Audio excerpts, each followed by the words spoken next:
Ce qui caractérise le leader, le chef, on parle de l'enfance d'un chef, c'est par exemple le goût des langues, le goût des voyages. Le goût des langues, parce que ça permet à quelqu'un d'évoluer, en tout cas de fréquenter des personnes qui viennent d'un autre milieu, d'une autre société, d'une autre culture. Or, le chef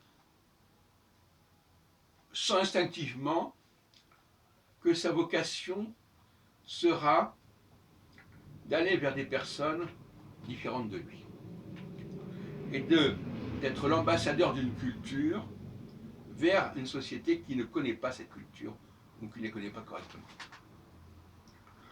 Donc, tout apprentissage d'une langue est la porte ouverte vers un groupe étranger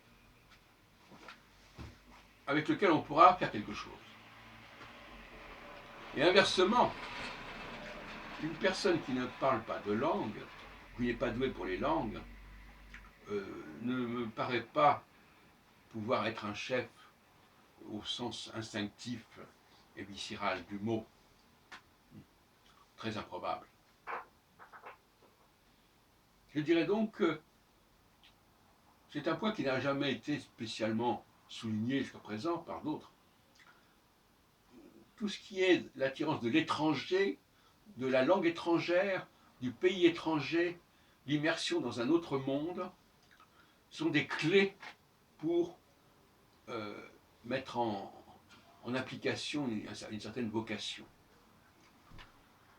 On dit d'ailleurs, mais ça c'est pour la petite histoire, que les gens qui sont nés sous le signe sagittaire ont le goût de l'étranger. Enfin, moi je ne crois pas beaucoup à cette astrologie-là, mais il est un fait qu'en effet, il y a des personnes qui sont marquées par l'étranger. Moi-même, j'ai mes principales femmes, principales partenaires dans le domaine affectif, étaient des étrangères qui parlaient avec un accent étranger, anglais, roumain, ukrainien, etc. Et il y a quelque chose, il y a une sorte de parfum spécial lorsque j'ai un contact avec quelqu'un qui vient d'ailleurs. Et d'ailleurs on dit nul n'est prophète en son pays.